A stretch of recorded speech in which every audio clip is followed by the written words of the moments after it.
2CHK다. 한여름밤의 이야기.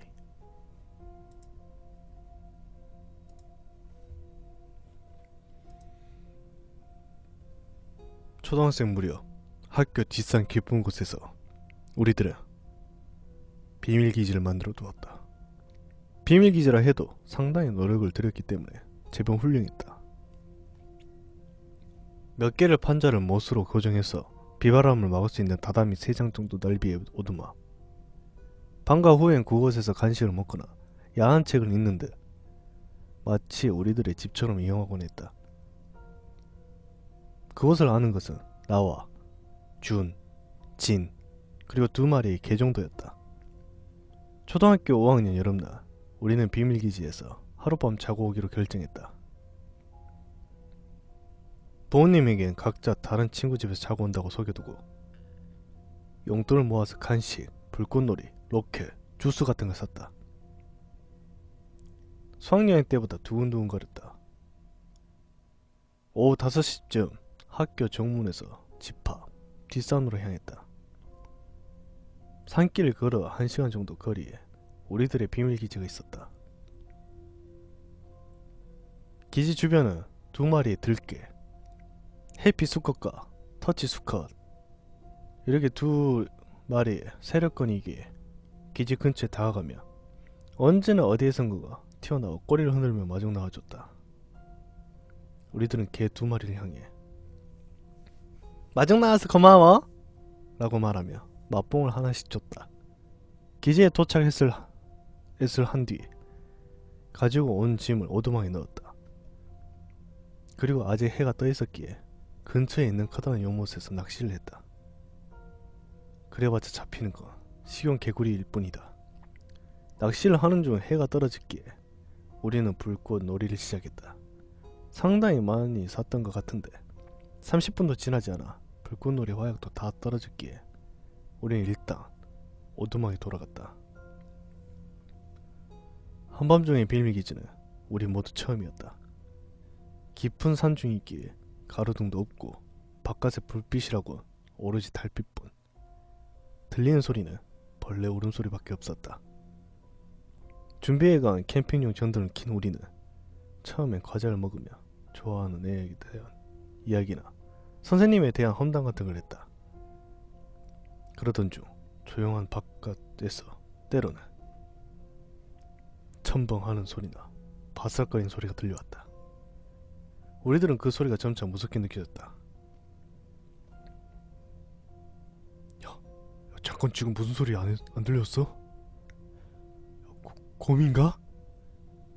농담이 아니라 정말 무서웠다. 시간은 9시.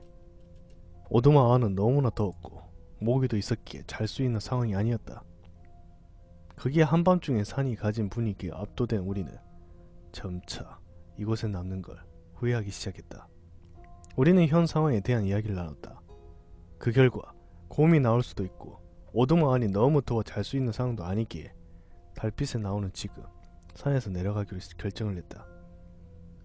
해중 전등 빛에 의지해서 우리는 조금 바쁜 걸음으로 하산하기 시작했다.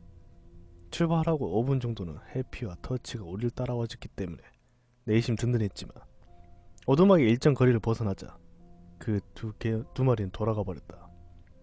평상시 몇 번이나 다녔던 길임에도 한밤중의 산길은 전혀 모르는 곳을 걷는 느낌을 주었다.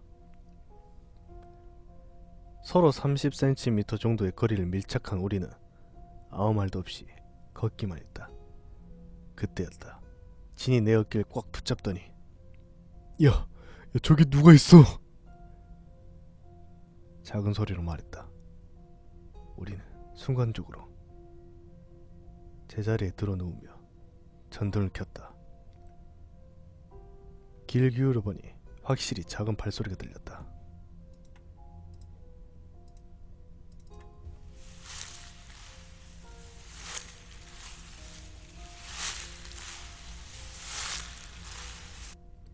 두 다리로 숲을 헤쳐나가는 소리. 그 소리가 흘러나온 곳을 천천히 살펴보았다.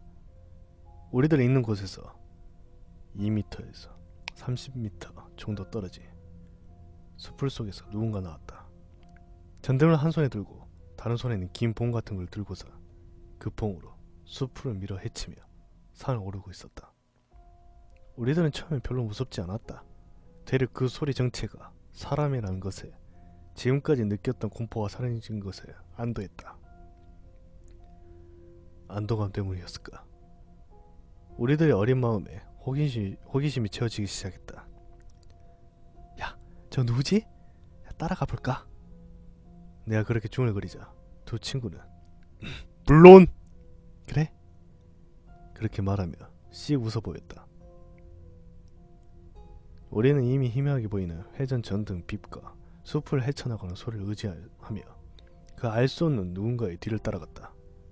정체 모를 사람은 20분 정도 산을 오르다 한 장소에서 멈춰섰다.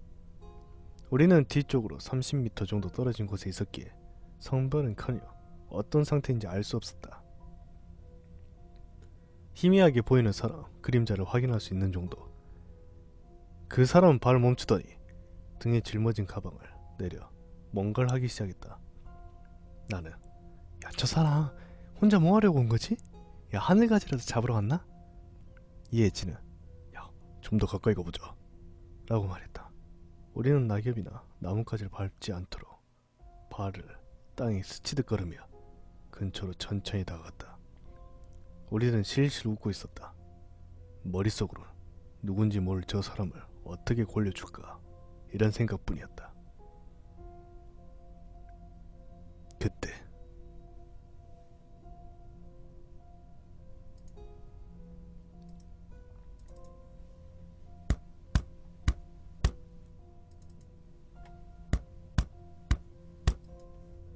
갑자기 소리가 울렸다.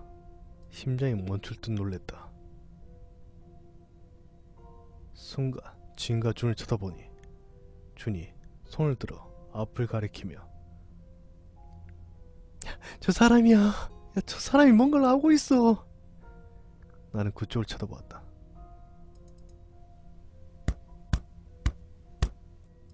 뭔가를 나무에 내리치고 있었다. 손에 든 게 뭔지는 보이지 않았지만 그것이 저주의 의식이란 것 곧바로 알 수 있었다. 왜냐하면 이 산에 옛날부터 저주를 거는 인형에 대한 이야기가 많았기 때문이다. 그저 뜬 소문이라 생각했는데 실제로 보게 될 줄은. 나는 너무 무서워서 야, 도망치자 라고 말했지만 진이 야, 저 사람 여자 같은데. 그 말에 준은 어떤 사람인지 보는 게 어때? 야, 좀 더 근처로 가보자. 그러면서 두 사람은 다시 움직였다. 나는 도망치고 싶었지만 겁쟁이 취급을 당한 것도 싫었기에 마지못해 두 사람 뒤를 쫓았다. 그 여자와 거리가 줄어들 때마다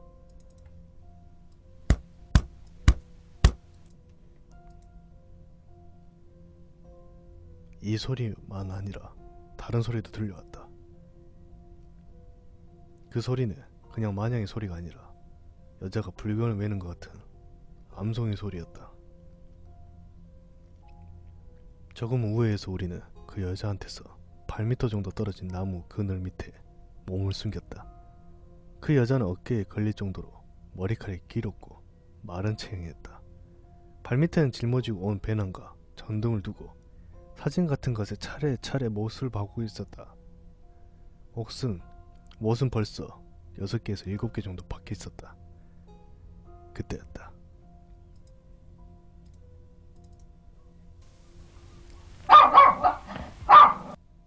우리들이 놀라 뒤를 돌아보니 거기에는 해피와 터치가 꼬리를 흔들며 서 있었다. 다음 순간 진이 으아! 비명을 지르며 달리기 시작했다. 뒤돌아보니 무서운 얼굴을 한 여자가 한 손에 쇠망치를 들고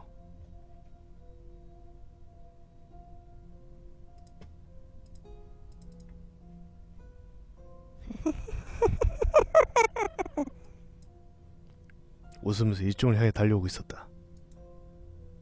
나와 준은 곧바로 일어서서 도망치려 했다.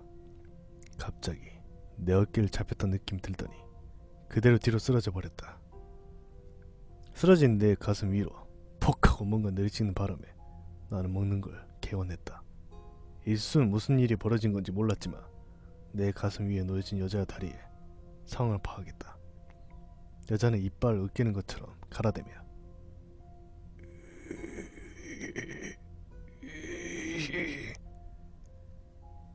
뭐라 형언할 수 없는 소리를 냈다. 고통은 더 이상 느껴지지 않았다. 공포로 인해 고통을 느껴지지 않게 된 것 같았다. 나는 여자한테서 눈을 뗄 수가 없었다. 시선을 떼어놓는 순간 저 손에 들린 쇠망치를 내리칠 것만 같았다. 그런 상황에서도, 아니 그런 상황이기 때문일까, 그 여자의 얼굴은 아직도 생각난다. 연령은 40살 정도일까. 조금 야인 얼굴에 흰저리를 희번뜩 내보이며 나를 내려다보고 있었다. 이는 악물고 있었고 흥분해서인지 몸을 조금씩 떨었다. 어느 정도의 시간이 지난 걸까 짐작조차 할 수가 없었다. 여자가 내 얼굴을 확인하려는 듯 천천히 고개를 숙인 순간 터치가 여자 등에 달려들었다. 순간적으로 여자의 몸이 비틀거리며 내 가슴을 짓밟던 다리가 떨어져 나갔다. 거기에서 해피도 여자에게 달라붙었다.